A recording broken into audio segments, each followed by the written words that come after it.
तो नमस्कार दोस्तों, बहुत बहुत स्वागत है आप लोग का हमारे चैनल पर। दोस्तों आज हम फिर से जो है साइंस के क्वेश्चन को लेकर के पुनः उपस्थित हो चुके हैं और आज हम जो है इसमें 50 क्वेश्चन के बारे में जो है ऑब्जेक्टिव क्वेश्चन के बारे में आंसर और क्वेश्चन जानने वाले हैं, जो कि सभी जो है ऑब्जेक्टिव होने वाले हैं। तो चलिए दोस्तों बिना देरी के वीडियो को शुरू करते हैं और जानते हैं हम क्वेश्चन और आंसर के बारे में। चलिए इसका हमारा पहला क्वेश्चन आप देख ही पा रहे हैं दोस्तों स्क्रीन पर। पहला क्वेश्चन है रानीखेत रोग किससे संबंधित है। ठीक है, रानीखेत रोग किससे संबंधित है? तो रानीखेत रोग जो है मुर्गी से संबंधित है।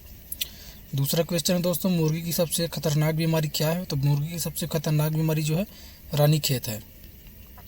तीसरा प्रश्न है भारत में नीली जीभ रोग के लिए पहला टीका विकसित कर लिया है जो मुख्यतः निम्न में से किसमें पाया जाता है? तो यह पाया जाता है भेड़ और बकरियों में। भारत की मवेशी रोग निगरानी एवं पूर्वानुमान प्रणाली का क्या नाम है? तो यह क्या नाम है? Biosafety laboratory. ठीक है। पांचवा प्रश्न है प्राकृतिक रेशम की मुख्य कितनी किस्में की है? तो यह जो है 4 किस्में की है। छठवां क्वेश्चन है रेशम किससे उत्पन्न होता है? तो रेशम किससे उत्पन्न होता है? तो यह अपने स्वयं के कीड़े से उत्पन्न होता है। रेशम जो है रेशम के कीड़े किन पर पलते हैं? तो रेशम के कीड़े किन पर पलते हैं? तो यह मलबरी शहतूत से पलते हैं। सिम्बियोटिक कीटाणु जो वातावरणीय नाइट्रोजन की स्थिरीकरण के लिए उत्तरदायी है किसमें पाया जाता है? तो यह पाया जाता है मटर में। जंतु में होने वाले फुट एंड माउथ रोग किस कारण उत्पन्न होती है? तो यह उत्पन्न होती है विषाणुओं के कारण। AIDS मानव प्रतिरक्षाहीनता विषाणु HIV के द्वारा होता है जो है यह क्या है? रेट्रोवायरस है। 11वां प्रश्न है मादा पशुओं में पिस्टूरियन नामक हार्मोन्स का इंजेक्शन देने से क्या होता है? तो क्या होता है? दूध उतर जाता है। मादा पशु में बच्चे पैदा होते समय कौन सा हार्मोन अधिक सक्रिय होता है? तो कौन सा अधिक सक्रिय होता है? तो यह ऑक्सीटोसिन। ठीक है, ऑक्सीटोसिन सक्रिय होता है। एक कुबड़ वाले ऊँट को क्या कहते हैं? तो इसे कहते हैं ड्रोमडेरी कहते हैं। 14 नंबर का प्रश्न है लाल क्रांति किससे संबंधित है? तो लाल क्रांति किससे संबंधित है? मांस से संबंधित है। दूध में वसा की मात्रा के अनुकूलन की प्रक्रिया को क्या कहते हैं? तो इसको कहते हैं स्टैंडर्डाइजेशन। ठीक है। 16वां प्रश्न है दूध के समान रूप में वितरित रहने के लिए दूध में बसी वसा गोलिकाओं के आकार को कम करने के लिए की प्रक्रिया को कहा जाता है। तो इसे क्या कहा जाता है? तो इसे कहा जाता है हार्मोनाइजेशन। 17वां प्रश्न है बेविडी ओविस किसका वैज्ञानिक नाम है? बेविडी ओविस किसका नाम है? तो यह नाम है भेड़ का नाम है। 18वां प्रश्न है शहद जिसमें शक्कर की उच्च सांद्रता पाई जाती है तो यह क्यों पाया जाता है? आंसर हो जाएगा सी। उच्च पारसनीय समीठ के घोल के पानी निकल जाने के कारण जीवाणुओं की सक्रिय अवस्था में जीवित नहीं रह पाते हैं। 19वां प्रश्न है सुरती, मुर्रा, जफराबादी और मेहसाना किस पशु की प्रजाति है? तो यह जो है भेड़ की प्रजाति है। 20वां प्रश्न है शरीर में प्रतिदिन मूत्र यूरिन बनता है तो शरीर में प्रतिदिन कितना मूत्र बनता है? तो यह 1.5 लीटर। ठीक है, 1.5 लीटर। चलिए 21वां प्रश्न है मानव मूत्र अम्लीय का पीएच मान है। ठीक है, मानव मूत्र का पीएच मान क्या है? तो यह है 6। पीएच मान 6 होता है। जीवाणुओं को नष्ट करने के लिए निम्नलिखित में से किस गैस का प्रयोग किया जाता है? जीवाणुओं को नष्ट करने के लिए निम्नलिखित में से किस गैस का प्रयोग किया जाता है? तो यह क्लोरीन गैस का उपयोग किया जाता है। निम्नलिखित में से ऑक्सीजन मिश्रित यह निष्क्रिय गैस कौन सी है जो अवरोधित श्वसन से पीड़ित रोगियों को दी जाती है? तो यह हीलियम दिया जाता है। 24वां प्रश्न है अम्ल वर्षा वनस्पति को नष्ट कर देती है क्योंकि उसमें आंसर हो जाएगा सी सल्फ्यूरिक अम्ल होती है। 25वां प्रश्न है एरोसॉल का उदाहरण है तो राइट आंसर हो जाएगा हमारा ए धुआं। एरोसॉल का उदाहरण धुआं है। 26वां प्रश्न है वायुमंडल में कौन सी गैस पराबैंगनी किरणों को अवशोषण कर लेती है? तो राइट आंसर हो जाएगा सी ओजोन। 27वां प्रश्न है कृत्रिम वर्षा या मेघ बीजन के लिए प्रायः प्रयोग किए जाने वाला रासायनिक द्रव्य है? तो राइट आंसर हो जाएगा हमारा डी। ठीक है, उपयुक्त सभी। इसमें जो है सूखी बर्फ, सोडियम क्लोराइड और सिल्वर आयोडीन भी होता है। 28वां प्रश्न है, हरे फलों को कृत्रिम रूप से पकाने के लिए कौन सा प्रयुक्त है? हरे फलों को कृत्रिम रूप से पकाने के लिए कौन सा प्रयुक्त है? तो राइट आंसर हो जाएगा बी, इथिलीन। निम्नलिखित में से कौन सा पीड़कनाशी ओजोन ह्रास करता है? तो राइट आंसर हो जाएगा हमारा सी, मेथिल ब्रोमाइड। 30वां प्रश्न है, निम्नलिखित में से वे दो तत्व कौन से हैं जिसमें बहुत बड़ी संख्या में यौगिक तैयार किए जा सकते हैं? तो राइट आंसर हो जाएगा हमारा सी, कार्बन और हाइड्रोजन। 31वां प्रश्न है, निम्नलिखित में से वह कौन सा पदार्थ है जिसका प्रयोग कपड़े की स्याही और जंग के धब्बों को मिटाने के लिए किया जाता है?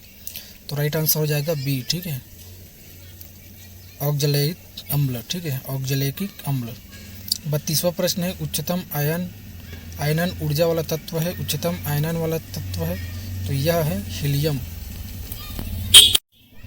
33वां प्रश्न है, हाइड्रोक्सी समूह वाला ऑर्गेनिक अम्ल है, हाइड्रोक्सी समूह वाला ऑर्गेनिक अम्ल है, तो यह है कार्बोलिक अम्ल है।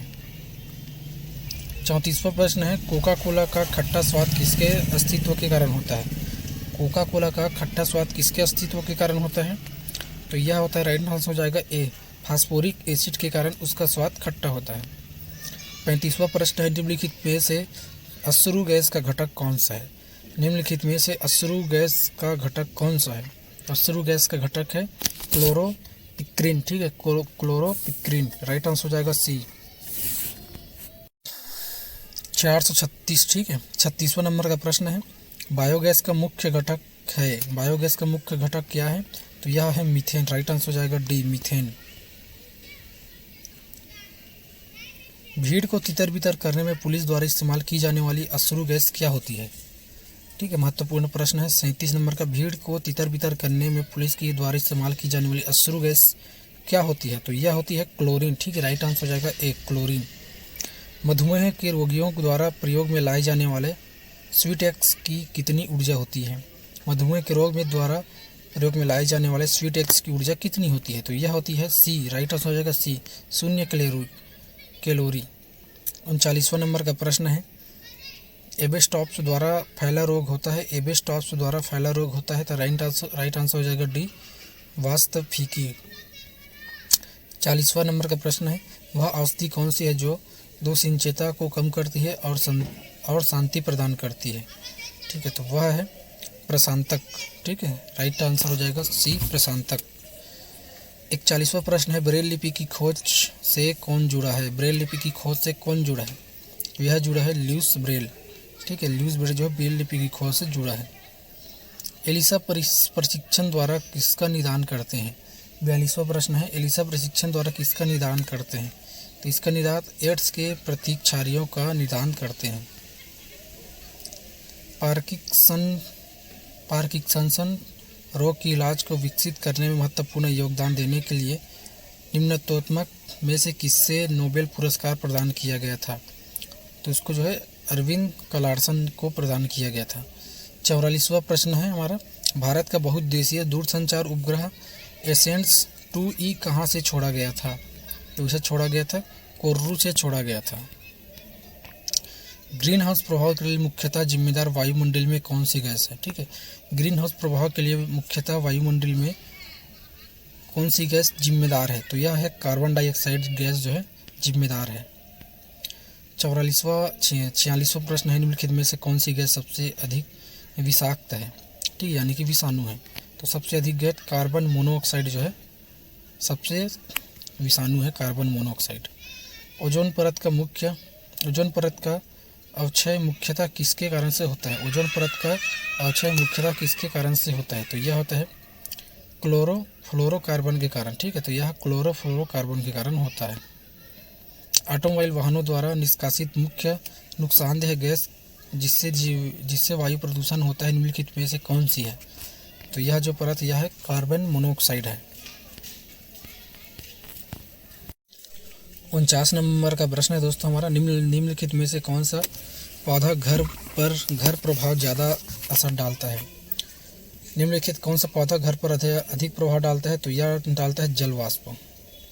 और हमारा आज का लास्ट और अंतिम दोस्तों क्वेश्चन हमारा, फास्फाइड का आमतौर पर प्रयोग किया जाता है? तो इसका प्रयोग किया जाता है कृतनाशी के रूप में। ठीक है, कृतनाशी के रूप में इसका उपयोग किया जाता है। तो आज का हमारा दोस्तों 50 क्वेश्चन का टारगेट पूरा हुआ। ठीक है, तो आज की इस वीडियो में बस इतना ही दोस्तों। हम जल्दी मिलेंगे आप लोगों से नेक्स्ट वीडियो में।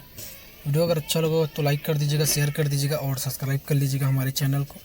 हम कल फिर से जो है 50 क्वेश्चन को लेकर फिर पुनः उपस्थित होंगे। तो मिलते हैं दोस्तों नेक्स्ट वीडियो में, तब तक के लिए जय हिंद, जय भारत।